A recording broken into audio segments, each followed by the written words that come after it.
গল্প বাংলা। অনেক কাল আগে, যখন দেবতা ও অসুরদের মধ্যে তীব্র যুদ্ধ চলছিল, তখন এক ভয়ঙ্কর অসুরের আবির্ভাব হয়, তার নাম ছিল রক্তবীজ। এই রক্তবীজের এক অদ্ভুত শক্তি ছিল, তাকে যখনই কেউ আঘাত করত এবং তার শরীর থেকে রক্তের একটি ফোঁটাও মাটিতে পড়ত, সেই রক্তবিন্দু থেকে নতুন আরেকটা রক্তবীজ জন্ম নিত। ফলে তাকে মারার চেষ্টা করলেই সে আরও শক্তিশালী হয়ে উঠত। দেবতারা তখন মহাসংকটে পড়ে গেল। তারা মা দুর্গার শরণাপন্ন হয়।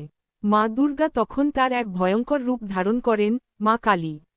তিনি ছিলেন ক্রোধ ও শক্তির প্রতীক। তার গায়ে ছিল কৃষ্ণবর্ণ, গলায় মুন্ডমাল, হাতে হাতে অস্ত্র, আর জিহ্বা ছিল লম্বা ও রক্তমাখা। মা কালী যুদ্ধক্ষেত্রে নেমে পড়েন। তিনি রক্তবীজকে আক্রমণ করেন, কিন্তু যখনই রক্ত পড়ে, নতুন রক্তবীজ জন্ম নিতে থাকে। তখন মা কালী তার জিহ্বা দিয়ে প্রতিটি রক্তের ফোঁটা ছেটে নেন, যাতে আর নতুন রক্তবীজ জন্মাতে না পারে। অবশেষে, তিনি রক্তবীজকে সম্পূর্ণ ধ্বংস করে দেন। কিন্তু যুদ্ধ শেষে মা কালী এতটাই উগ্র হয়ে উঠেছিলেন যে তার রুদ্র রূপ আর থামছিল না। তখন দেবতারা বিষ্ণুকে ডেকে পাঠান, কিন্তু কালী থামেন না। শেষমেশ, মা দুর্গার স্বামী ভগবান শিব তার রক্তাক্ত স্ত্রীর সামনে নিজে শুয়ে পড়েন। মা কালী হঠাৎ তার ওপর পা দিয়ে ফেলেন, এবং তখনই নিজের ভুল বুঝতে পেরে লজ্জায় জিভ কেটে ফেলেন।